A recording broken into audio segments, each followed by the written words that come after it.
Dewa Obat Terkuat, Bab 491.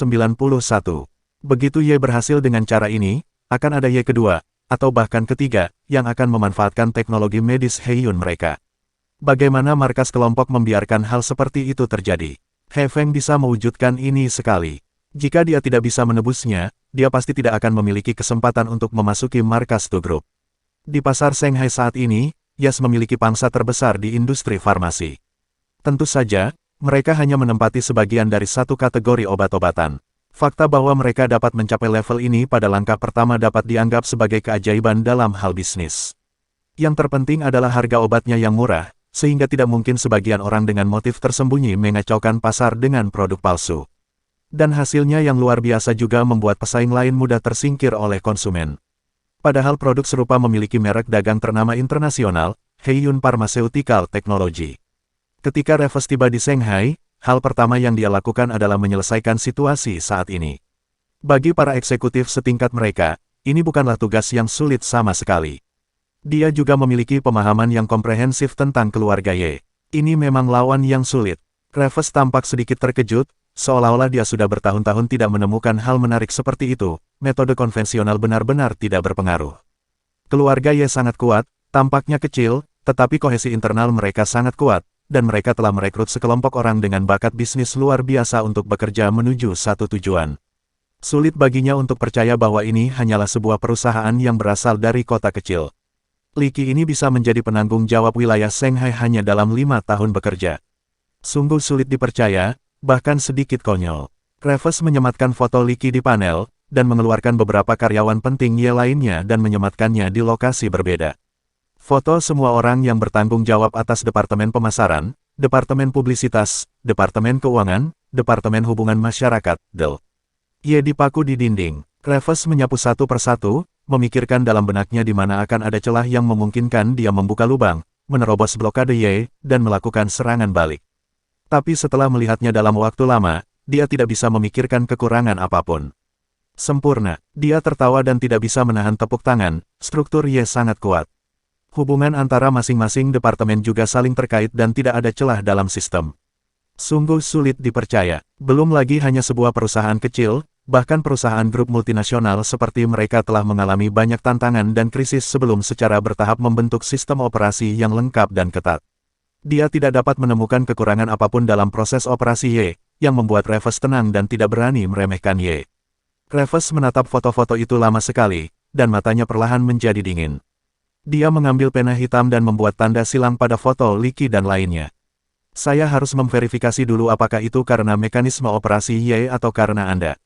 Mata Reves dingin, dan ada sedikit rasa sinis di sudut mulutnya. Jika suatu masalah tidak dapat diselesaikan, maka selesaikanlah orang yang menciptakan masalah tersebut. Dalam hal ini, ia percaya bahwa ini adalah cara yang paling sederhana dan paling kasar, namun paling efektif. Dia mengeluarkan ponselnya dan memutar nomor yang sudah lama tidak dia gunakan. Saya punya pesanan, apakah Anda ingin mengambilnya? Nama, identitas, tenggat waktu, saya akan segera memberikan penawarannya. Ujung telepon yang lain tidak menolak siapapun dan dia segera menjawabnya. Reves tertawa, menutup telepon, dan segera mengirimkan informasi yang relevan ke alamat email yang ditunjuk. Setelah beberapa saat, telepon berdering. Dia melihat kutipannya, yang lebih dari sekedar lucu, sepertinya mereka tidak terkenal, tapi mereka menghemat uang saya. Harganya sangat murah. Dibandingkan dengan sedikit orang yang dia selesaikan di Asia Tenggara, Li Qi dan yang lainnya hanya bisa dikatakan sebagai orang yang tidak dikenal. Mereka tidak memiliki nilai sama sekali dan hanya lebih mahal dari orang biasa. Biaya ini sangat murah. Reves percaya bahwa ini jelas merupakan metode yang paling hemat biaya. Dia tidak peduli cara dan cara apa yang digunakan, selama dia bisa mencapai hasil yang diinginkan, prosesnya tidak penting. Pada waktu itu, Lin Yi siap untuk kembali ke Tianhai. Dapat dikatakan bahwa bisnis Ye di pasar Shanghai pada dasarnya stabil, tetapi magang Ye Xihan berakhir lebih awal dan dia akan kembali ke Tianhai, jadi Lin Yi secara alami mengikutinya kembali. Dia merindukan Ye Qiansui. Cabang tersebut akan didaftarkan sesegera mungkin. Shanghai akan menjadi benteng penting keluarga Ye di masa depan dan tidak ada ruang untuk kegagalan. Lin Yi memerintahkan, Xiao Dao, tolong atur beberapa orang untuk ditempatkan di Shanghai untuk waktu yang lama untuk memastikan keselamatan pribadi Li Qi dan yang lainnya. Saya akan membiarkan Chen Gang membuat pengaturan untuk membantu Anda. Ya, Xiao Dao mengangguk. Chen Gang kini telah melakukan 2 perbaikan dan pembersihan di lingkaran bawah tanah Shanghai untuk memastikan bahwa tidak ada orang yang bodoh akan menimbulkan masalah bagi keluarga Ye. Tugasnya yang lebih penting adalah menjaga keselamatan Ye di Shanghai, terutama karyawan Ye. Tidak seorang pun boleh mengalami kecelakaan di sini. Saudara Yi, jangan khawatir, serahkan Shanghai kepada kami, tidak akan ada masalah, saya berjanji. Li Qi menepuk dadanya dan berkata, saat tempat ini benar-benar sesuai jalurnya, saya akan bersiap untuk pergi ke utara. Ini adalah satu-satunya cara untuk keluarga Ye, dan ini juga merupakan rencana perusahaan yang dirumuskan oleh Ye Qianshui. Seluruh keluarga Ye sekarang bekerja keras untuk mencapai tujuan ini. Lin Yi meliriknya dan tiba-tiba berkata, jika kamu pergi ke utara, kamu mungkin menarik perhatian banyak orang. Saat itu, mungkin kamu akan memiliki pilihan yang lebih baik. Organisasi laba-laba hitam mungkin menyukai orang-orang berbakat seperti itu. Di antara pilihan lainnya, apakah ada orang seperti saudara Yi? Li Qi menggelengkan kepalanya, lagi pula aku tidak akan pergi, tidak peduli berapa banyak uang yang kuberikan, tidak ada gunanya meskipun aku memberikannya kepada seorang wanita. Lin Yi tertawa, berpikir bahwa Zhou Fei ingin menggunakan jebakan kecantikan untuk melawan Li Qi ketika dia pertama kali datang ke Shanghai. Dia berpura-pura tidak tertarik pada wanita dan mengulurkan tangan untuk menepuk bahunya. Memberikannya kepada seorang wanita sungguh tidak ada gunanya. Kedua pria itu tertawa. Oke, ini bukan pemisahan hidup dan mati. Ye Xihan mengangkat bahu, kenapa kamu begitu sensasional? Ayo pergi. Lin Yi tidak mengatakan apa-apa lagi, dia mengambil kopernya dan turun bersama Ye Xihan, menyuruh Li Qi dan yang lainnya untuk menjalankan urusan mereka sendiri tanpa menyuruhnya pergi. 2 orang memasuki lift. Shanghai adalah tempat yang bagus. Ye Xihan menghela nafas, saat cabang di sini direnovasi, bolehkah saya datang ke sini sebagai pekerja magang?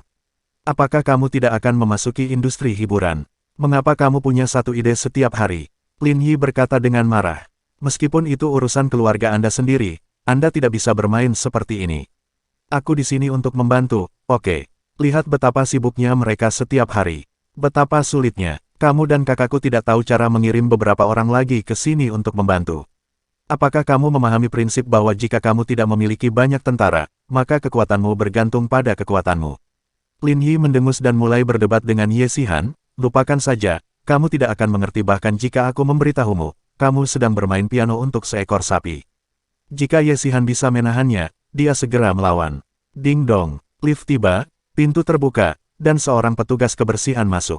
Pinggiran topinya diturunkan sehingga wajahnya tidak terlihat jelas. Lin Yi meliriknya, tapi celoteh Ye Xihan masih terdengar di telinganya.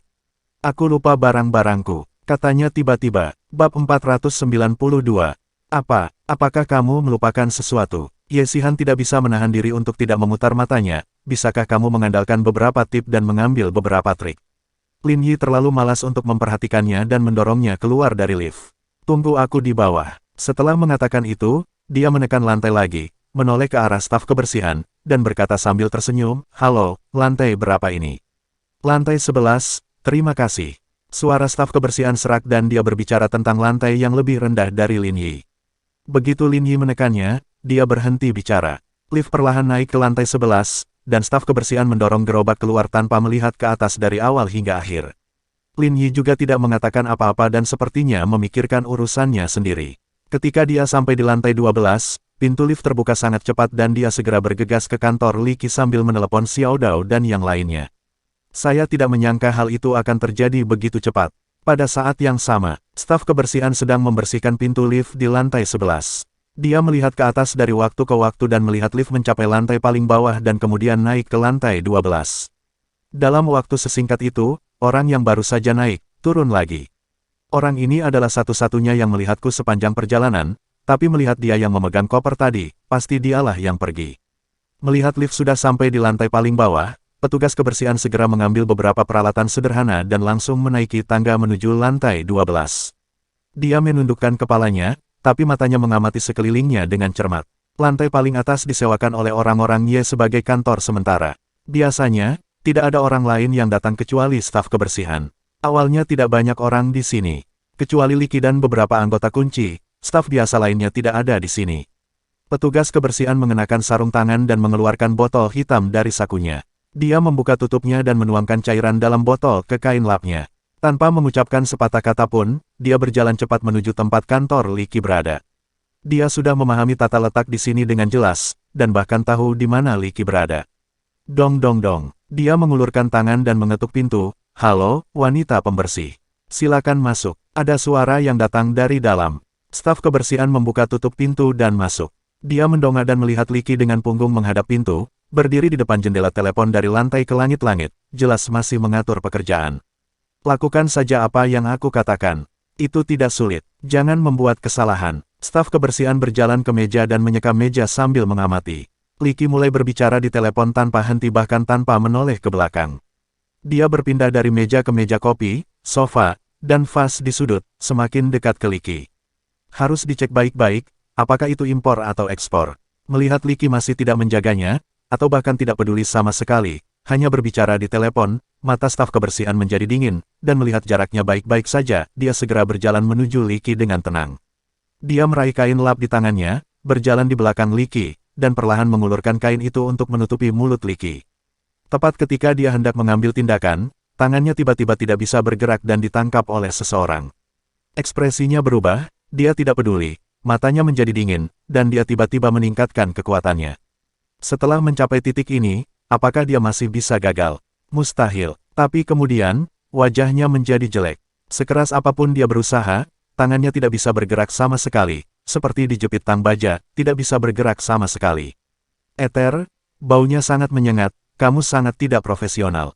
Sebelum dia sempat bereaksi, sebuah suara terdengar dan pria itu berbalik. Tapi Lin Yi, kilatan kepanikan muncul di mata staf kebersihan. Bukankah ini orang yang baru saja dia temui di lift? Dia tidak turun ke bawah, tapi dia ada di kantor ini, tapi dia bukan Li Qi. Pengadilan kematian, staf kebersihan berteriak dengan dingin, tetapi gagal membuat lawannya pingsan dengan ether. Tangannya yang lain bergetar, dan belati jatuh dari lengan bajunya. Sangat kejam, namun dengan sekejap, tangan lainnya juga dicengkeram, tidak mampu bergerak lebih jauh. Dia mengangkat kepalanya, menatap mata Lin Yi, dan meneriakkan sesuatu yang buruk di dalam hatinya. Dia segera menyadari bahwa ketika dia masih di bawah dan memasuki lift, Lin Yi sudah menyadari ada yang tidak beres dengan dirinya. Dia mengikutinya ke atas, dan meskipun dia tidak berada di lantai yang sama, dia tidak bisa menipunya, malah dia jatuh ke dalam perangkapnya. Pria yang cerdas. Ledakan. Tanpa berpikir panjang, petugas kebersihan tiba-tiba mengangkat kakinya dan mendorong lututnya ke tubuh bagian bawah Lin Yi. Dia jahat dan licik. Dia tahu bahwa jika Lin Yi ingin memblokirnya, dia harus melepaskan satu tangannya, jika tidak, dia akan melakukannya tidak menjadi laki-laki di kehidupan selanjutnya. Tapi Lin Yi bereaksi terlalu cepat, begitu dia mengangkat kakinya, kaki Lin Yi lebih cepat darinya dan menendang lututnya dengan keras. Klik, itu adalah suara patah tulang. Ah, segera, terdengar jeritan yang menyayat hati.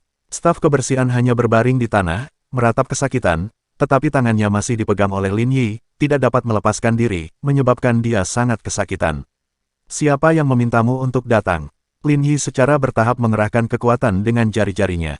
Keringat dingin muncul di dahi staf kebersihan, dan butiran besar keringat langsung keluar. Dia merasa pergelangan tangannya akan dihancurkan hidup-hidup oleh Lin Yi. Saya seorang pembunuh profesional, menurut Anda apakah saya akan membocorkan informasi pemilik keuangan? Etika yang cukup profesional. Lin Yi mengangguk, mengetahui bahwa ini adalah aturan di lingkaran pembunuh, tapi dia bisa menebak tanpa si pembunuh mengakui bahwa pasti seseorang dari teknologi Heiyun yang mengundangnya. Dia hanya tidak menyangka bahwa mereka akan begitu kejam dan tegas, dan langsung menyewa pembunuh untuk membunuh Li Qi dan yang lainnya untuk menyerang keluarga Ye. Bersikap begitu kejam dan bengis adalah hal yang tidak pantas dilakukan oleh perusahaan multinasional besar. Lin Yi mengambil kain lap dari staf kebersihan dan langsung menutup mulutnya. Namun, setelah berjuang sejenak, staf kebersihan tertegun dan tidak bisa bergerak. Kamu harus berterima kasih padaku, kalau tidak kamu akan terluka sampai mati. Lin Yi membuang kain lap itu, mencuci tangannya dengan serius, dan membuka pintu kantor. Semuanya sudah diperiksa, tidak ada orang lain selain dia. Xiao Dao berdiri di sana dan melirik ke arah staf kebersihan yang tidak sadarkan diri di tanah. Tanpa diduga, ada seorang pembunuh, berpura-pura menjadi staf kebersihan dan membunuh orang. Banyak juga krisis di pusat perbelanjaan. Hanya satu, Lin Yi menjadi marah saat mendengar ini, dan matanya membelalak, apakah mereka sedikit meremehkan keluarga ya kita? Kirimkan saja seorang pembunuh, dan dia masih sangat sia-sia. Dia benar-benar marah. Apakah orang-orang dari teknologi medis Heiyun yang berani meremehkan keluarga Ye? Atau apakah para pembunuh berpikir bahwa uang itu sangat menguntungkan sehingga mereka bisa mengirim pembunuh telur burung busuk untuk membunuh keluarga Ye? Xiao Dao juga sama marahnya. Dia tidak hanya meremehkan Ye, tapi juga meremehkan mereka, para pengawal yang melindungi Li Qi dan yang lainnya. Tidak, Lin Yi memarahi, itu hanya pembunuh dan tidak berguna. Apakah orang-orang dari keluarga Ye layak mengirimkan sampah seperti itu? Saya tidak menerimanya. Jika pembunuhnya masih terjaga dan mendengar perkataan Lin Yi, dia mungkin akan dipermalukan sampai muntah darah. Tulang punggung yang tidak diperhatikan oleh para pembunuh teratas bukanlah tulang punggung yang sebenarnya. Biarkan Li Qi muncul dan biarkan mereka mengirim pembunuh yang lebih kuat. Bersambung,